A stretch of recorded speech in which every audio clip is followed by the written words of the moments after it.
All right, Puff and Mase. Puff and Mase. Puff and Mase. Back at it again. I don't care, yo.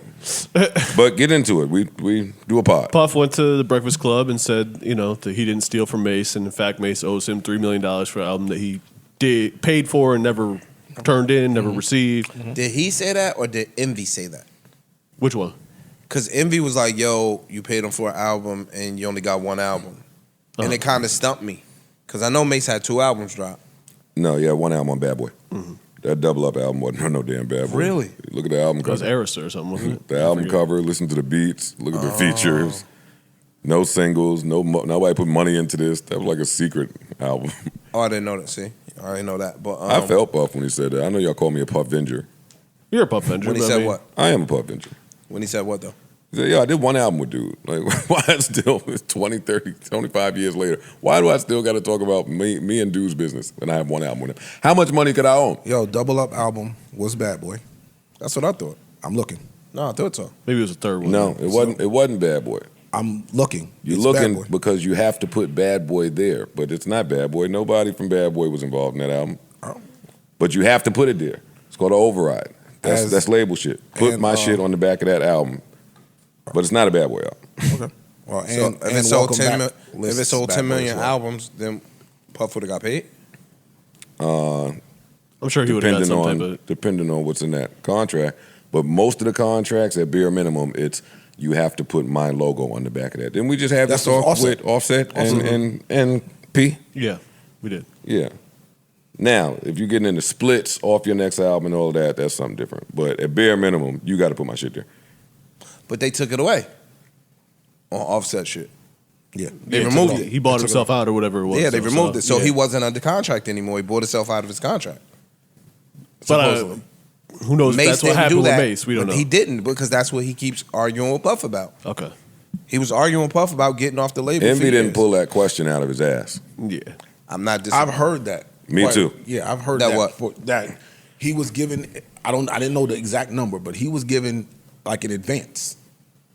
And there was no album. Mase was. I don't know if it could have been after Welcome Back. I don't know when this occurred. It could have been after Welcome Back, and there could be some other shit. Because I remember when 50 was trying to sign. I remember Mase 50 was trying to sign him, and Puff wouldn't get it. Right. Puff wouldn't It's tell like, him. yo, I'm still owed some money here. No. So it could be that, whereas I gave him an advance after Welcome Back, which I believe was 04, and I didn't get an album yet. There's where my money's, you owe me money or an album. And Mase hasn't dropped anything since, just a bunch of diss records.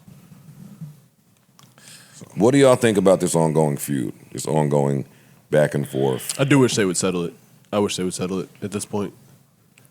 Puff said he's going to put out something. He said he was gathering the locks to, speak to his... He said he got the receipts and all this other stuff. He was like, yo, I could document every single thing, et cetera, et cetera. And then Mase came and said, yo, you can't really document anything because everything is in your mother's name. That's how you be hiding your money.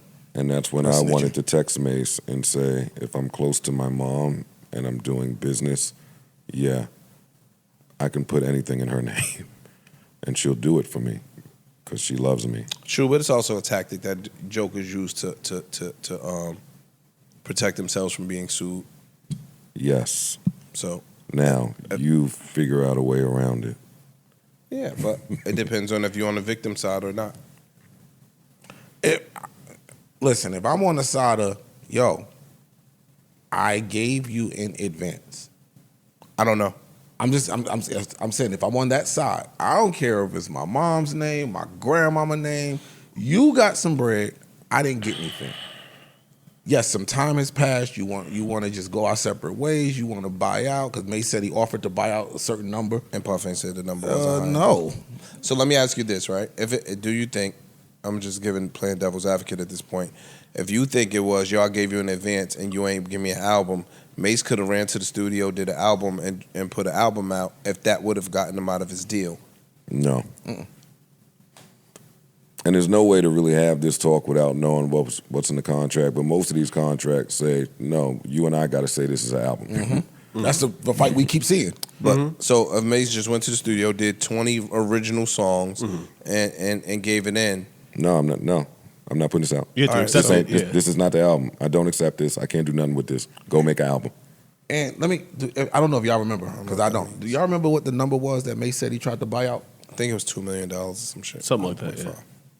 Because if I'm not mistaken, that was the same number. I think it almost sounds like I'm trying to give you the advance back.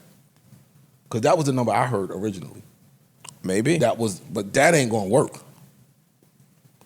Again, I don't. If that's the case. I don't know the particulars, so I don't really want to make hypotheticals and judge on our own hypotheticals. What I'm saying is, in business, in my opinion, business can be done, right? Like business should be able to be done with two people that are level-headed. If somebody not really trying to gain an advantage, I just think it could be done when you take the emotional pieces out of it. Okay, but now you asking me you to bring take too many normal, real world shit into the music. But not business. just that. Hold on, but wait, The wait, music wait, business hold on. don't Business operate is- that way. and that's Hold on, Ish. and that's why everybody's disgruntled. But look, But everybody ain't. Listen, let's lot plan of ourselves niggas in. have done I'm using Puff and Mase example. For 20 some odd years, you've been shitting on me. True. Yeah, it's some emotion there when it comes to try to do business. I'm sorry. I'm not. It ain't just okay. Let's just dissolve this equal. No, my nigga, you've been shitting on You're me. 40-something years But old. wait, now. not only that, we did business. We're not trying. Yeah. We're not trying to do anything. And we did. And I'm not. Business capable- was y'all done. know I'm not a Puff Venger, but just from what it sounds like it's a misunderstanding on one side. Somebody don't quite get what this contract said or it says. I See, and that goes back to what I said originally about this whole Mase Puff thing when I was just siding with Puff. Mase don't even have enough like catalog to really have this talk the right way. Like he wasn't active long enough to have some of the opportunities to fix things available to him. There's only but so many albums he could play with. And when you was in the red on one, I guarantee it was collateralized in the second one. Like he in the red. He got to go sign Fabio. You got to go find. Who says he's in the red? Everything about this says he's in the red. New Joe Budden.